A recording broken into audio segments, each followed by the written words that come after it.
Sweet December 3ရက်နေ့2025ပါ 3 December 2025သတင်းတွေပြောပြမယ်နော်ကမ္ဘာသတင်းစစချင်းကျမကဟို CNA ပေါ့စင်ကာပူက international သတင်းရယ်နောက်ပြီးတော့ US က ABC News တို့ David Moore News တို့ Democracy Now News တို့ကိုကြည့်လို့ရှိပါတယ်အဲ့ဒီကနေပြီးတော့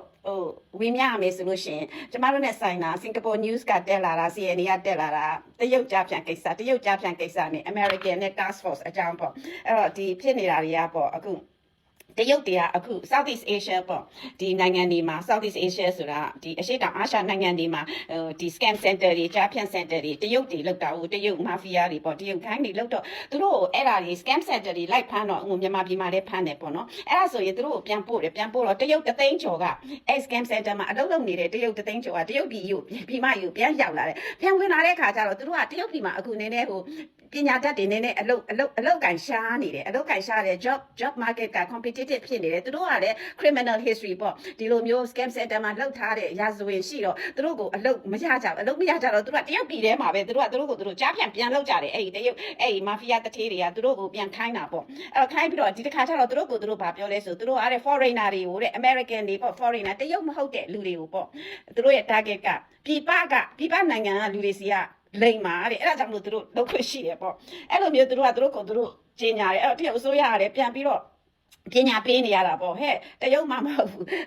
နိုင်ငံခြားကိုလိမ်ထားပဲဆိုပြီးတော့အဲ့လိုသတင်းတွေသူတို့နည်းနည်းပညာပေးနေရတယ်ပြီးလို့ရှိရင်ပြန်ပြီးတော့နှိမ်နှင်းနေရတယ်လို့ပြောပါတယ်အဲ့ဒါဆိုရင်6လအတွင်းမှာအိန္ဒြိယဆိုလို့ရှိရင်အိန္ဒြိယကလူတွေကိုသူတို့လိမ်တာဟို6,600နော်ဟို6,600ကိုလိန်တာတန်းချီပြီးတော့လိန်ခံထိတယ်အဲ့တော့ဒီနောက်ပြီးတော့ US ကပြောတာလေဒီ2024ပေါ့ဒီနှစ်ထဲမှာဟိုဒီ America ပေါ့အသက်ကြီးတဲ့လူတွေပေါ့ pension တွေကိုသူတို့သားသမီးမြေးတွေမပေးပဲတရုတ်ပြည်က scam center ကိုပေးတာတစ်နှစ်ထဲမှာ10 billion ရှုံးသွားတယ်အဲ့ဒါဆိုရင်ပြီးခဲ့တဲ့နှစ်ကစလို့ရှိရင် तू ကဟို60%တက်လာတယ်ဘာကြောင့်ဆိုတော့တရုတ်ပြည်ကလည်းဟိုရက်ကမြန်မာပြည်ကလောက်ကန်မှာလာဝင်ပြီးတော့သူတို့တရုတ်ပြည်မှာကို scam လုပ်တဲ့တရုတ်တွေကိုလာဖမ်းတာအောင်ပြီးတော့အဲ့တော့နောက်ပိုင်းကျ2000တခါဝင်တယ်2020နှစ်အဲ့တော့နောက်ပိုင်းကျတော့ဒီတရုတ်တွေကအဲ့ဒီအိန္ဒိယတို့တခြားနိုင်ငံတွေပေါ့အမေရိကတို့အဲ့လို target တွေလုပ်ပြီးတော့ဟို scam center တွေကနောက်ပြီး crypto တွေလုပ်တာများတယ် crypto နော် big butchering ပေါ့နော်သူတို့ crypto မှာပထမအမြတ်ပေးပြီးတော့အများကြီးအဲ့တော့အများကြီးရတဲ့အခါကျမှလိန်ပြီးတော့ထွက်ပြေးတာတို့အဲ့ဒါတွေလုပ်တော့အခု America ကလည်းအဲ့အတွက်ကြောင့်မလို့လုံးဝဒီဟို task force ဖွဲ့လိုက်တော့ဒီ America နဲ့တရုတ်ကြားထဲမှာ US နဲ့တရုတ်ကြားထဲမှာငကိုကလေးကဒီ trade war တွေဘာတွေဖြစ်နေရတဲ့ကြားထဲမှာဒီဟာတစ်ခုတိုးလာတယ်ဆိုတော့ဘာဖြစ်လို့ US ကပေါ့China ကိုလာပြီးတော့ဟိုထပ်ပြီးတော့ရန်တစ်ခုပွားတဲ့သဘောမျိုးဖြစ်လာတာပေါ့နော်အဲ့တော့သူတို့ကမေးတော့ကျန်တဲ့ပညာရှင်တွေရတယ်အဲ့ဒါကတော့တဲ့ဟိုဒီလိုရဲလို့လည်းမဟုတ်ဘူးပေါ့ fentanyl ကိစ္စနဲ့ပတ်သက်ပြီးတော့ fentanyl မူရစ်ဆေးရနေပြီးတရုတ်ကနေပြီးတော့တရုတ်ပြည်ကထုတ်ပြီးတော့ US ကိုပို့နေတာရှိလို့အဲ့ကိစ္စကိုလည်းအခု US နဲ့ China နဲ့ပူးပေါင်းပြီးတော့ဒီတရုတ်ကလည်းသူကာကွယ်ပါမယ်ဆိုတော့တရုတ်နဲ့ US နဲ့ပေါင်းပြီးတော့ဒီ fentanyl ထုတ်တာတွေကိုလည်းသူတို့အတူတူနှိမ်နှင်းဖို့လုပ်နေသလိုပဲတဲ့ဒီ scam center ကိစ္စတွေကိုလည်းကြားဖြန့်ကိစ္စတွေကိုလည်းအဲ့ဒီတိုင်းပဲသူတို့ပူးတွဲပြီးတော့လှုပ်ဖို့လည်းအလားအလာရှိနိုင်တယ်ပေါ့နော်အဲ့လိုမျိုးလည်းပြောပါတယ်အဲဒါကြောင့်ကျမတို့မြန်မာပြည်မှာဆိုရင်လည်းအဲ့လိုသူတို့ရိုးတရားကိုတော့ရောက်နေကြပြီနေဆက်တွေမှာလည်းအခါတဲ့ဟိုသူများတွေလိုပဲဖြတ်ကျော်ပြီးတော့လုပ်နေကြပြီသူတို့တည်တယ် KNU လည်းပါတယ်သူတို့တည်တယ်ဟို DKBA လည်းပါတယ်သူတို့တည်တယ်ဟိုဒါပေမဲ့ KNU ကတော့သူတို့ KNU ကသူတို့မဟုတ်ပါဘူးပေါ့သူတို့ကတောင်မှပေါ့ DKBA scam center ဖမ်းပါတယ်သူတို့ကတော့အဲ့လိုမျိုး PR လုပ်နေတာပေါ့အစိုးရကလည်း KNU ရဲ့ KK ဘကိုသွားပုံးကျဲဆိုကျမတို့ဆိုရအစစ်ဆိုရလည်း PR လောက်တာပေါ့ကျွန်တော်တို့လည်းနှိမ်နှင်းပါတယ်ပေါ့အဲ့ထဲမှာ Democrat တွေကလည်းအဲ့ဒါကိုအကြောင်းပြုပြီးတော့ Congress မှာကြိတ်ပြီးတော့ဆွေးနွေးနေကြတာပေါ့ဒီသမ္မတ Trump ကိုခါတယ် foreign policy မြန်မာကိုဘယ်လိုထားမယ်ပါမယ်ဒါပေမဲ့ဘာမှတော့အကောင့်ထဲမပေါ်လာသေးပါဘူးအဲ့ဒါတခုနောက်တစ်ခုကဆိုလို့ရှိရင်ဟောင်ကောင်မှာမီးလောင်တာသူလည်း election တော့ရွေးကောက်ပွဲကနီးနေတယ်လုံးနေတဲ့အချိန်မှာပဲအဲ့ဟောင်ကောင်ကအထက်မြင့်နေကိုဟိုဒီ scaffolding ပေါ်ဝါးတွေနဲ့သူတို့က35နှစ်ကြာပြီဖြစ်တော့အထက်မြင့်တိုက်ရှစ်လုံးလောက်ရှိတယ်ရှစ်လုံးတွဲယူဝါးတွေနဲ့ညှန်းစင်ပြီးတော့အပေါ်က mesh ဆိုတာအဲ့အစိမ်းရောင် mesh ဆိုတာစကားကွက်ကလေးတွေအဲ့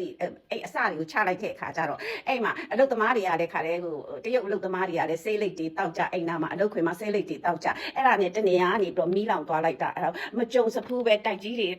တပြိုင်နဲ့ထဲခါတဲ့ဟိုမျက်စိတောင်မယုံနိုင်ဘူးတိုက်တလုံးပဲလောက်တာမဟုတ်ဘူးဘာကြောင့်ဆိုသူကအဲ့ဝါးတွေကအားလုံးကိုလှုပ်ထားတယ် match တွေလှုပ်ထားတော့လေတိုက်ပြီးအကုန်ကူးကုန်တာအိုးတိုက်ရှစ်လုံးစလုံးကမီးတွေလောင်ပြီးတော့အထက်ကလူတွေ158ယောက်အလောင်းပြန်ရပြီးတော့ဒါစင်ပေါင်းများစွာပျောက်နေသေးတယ်အဲ့တော့အခုအဲ့ဟောင်ကောင်မှာအကြီးအကျယ်ပြဿနာဖြစ်ပြီးတော့ဒီရွေးကောက်ပွဲရလည်းနီးနေပြီအဲ့တော့သူက15ဦးဖမ်းထားတယ်အဲ့တော့ဒီ prestige company ကဒီတိုက်တွေကိုပြင်ဆင်ဖို့စေးတော့ဖို့ contract ရတဲ့ company ကဟောင်ကောင်ငွေဘယ်လောက်နဲ့ရတယ်နောက်ဘာပစ္စည်းတွေသုံးတာလဲဘာကြောင့်မလို့ပေါ့နော်ဟိုတည်မှာဈေးပေါ်တာသုံးတာလားစသည်ဖြင့်ပေါ့နောက်ပြီးတော့ bribery ပေါ့နော်အဲ့လိုမျိုးဟိုအဲ့ဒါတွေကိုလည်းစစ်ဆေးမယ်ဆို15ယောက်ဖမ်းထားလိုက်ပြီးလို့ရှိရင်ကျန်တဲ့ဟိုဟောင်ကောင်မှာရှိတဲ့ကျန်တဲ့တိုက်အမြင့်တွေကိုခါတဲ့ပြင်ဆင်ဖို့လုပ်တာတွေအကုန်လုံးလည်းရပ်ထားတယ်အားလုံးလိုက်စင်မယ်ပေါ့ဒီလိုမျိုးဖြစ်မှာဆိုလို့အဲ့တော့အင်မတန်မှကြီးကျယ်တဲ့ဟိုမိလောင်မှုကြီးဖြစ်တဲ့အင်မတန်ဆုံးရှုံးတာအဲ့ဒါလည်းပြဿနာဟောင်ကောင်မှာပေါ့အဲ့တော့ကိုမြန်မာပြည်လည်းနောက်ဆိုအထက်မြင့်တွေပေါ်လာမယ်ဆိုရင်ဒါနမူနာယူပြီးတော့ကြည်ထားကြဖို့ပေါ့နော်နောက်ပြီးတော့ဟိုအလာမ်ရှိရမယ်မီးလောင်လို့ရှိရင်မီးလောင်နေဆိုတော့အလာမ်အဲ့လိုမျိုးတွေလည်းဟိုရှိသလားနောက် CCTV တွေထားရင်ချက်ချင်းသိရမယ်အခုကလည်းချက်ချင်းမသိတာအလာမ်မှချက်ချင်းမမီးတာတို့ဘာလို့ ਨੇ အဲ့ဒါအားလုံးမီးလောင်နေမှာပဲမိသားကားတွေကရောက်သွားတယ်တိုက်ရှစ်လုံးစလုံးမီးလောင်နေမှာပဲရောက်သွားတော့လုံးဝကဲဖို့အခုလက်ထိကိုခါတယ်တချို့တိုက်တွေမှာမီးတောက်တွေနဲ့ဖြစ်နေတော့မယ်တော်တော်အခြေအနေဆိုးပါတယ်အဲ့ဒါနောက်ပြီးလို့ရှိရင်တရုတ်ပြည်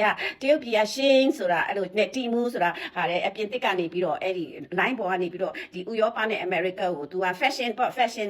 အစ်စ်ပေါ်လာရင် तू ကအတူချက်ချင်းတရုတ်ကအဲ့တမျိုးလုံးအဲ့ဒါခါလေဈေးပေါ်နဲ့အဲ့ fashion အတူပုံစံပဲဒါပေမဲ့ဈေးပေါ်တဲ့အစာလေးနဲ့ဟိုချုပ်ခါလဲဈေးသက်တာတော့တစ်ကမ္ဘာလုံးကိုရောင်းတာအရန်ရောင်းရတယ် line ပေါ်ကရောင်းတော့အဲ့ဒါပြင်တစ်ကအဲ့ဒါအရေးယူမယ်ပေါ့အတူပပြုလို့မှုပြီးလို့ရှိရင်တို့တွေကအဆင့်မရှိတဲ့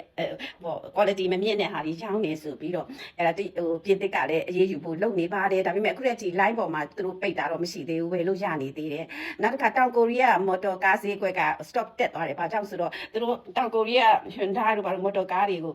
America ကနေပြီးတော့ပြန်ပြီးတော့15%ပဲအခွန်ကောက်မယ်လို့ short ပေးလိုက်တဲ့အတွက်ကြောင့်မလို့မော်တော်ကား stock market ကပြန်ပြီးတော့တောင်ကိုရီးယားမှာတက်လာပါတယ်သို့တော်လည်းတောင်ကိုရီးယားမှာတခြားဟိုတက်တစ်ခုပေါ့နော် online retail shop က data တွေလူဝယ်တဲ့လူတွေရဲ့ data တွေ internet ကနေပေါက်တဲ့အတွက်အဲ့ဒါလည်းအမှုအကြီးအကျယ်ဖြစ်နေတယ်လူတန်း30လောက်သူတို့ရဲ့ data တွေပေါက်ကုန်ကြတယ်သူများသိကုန်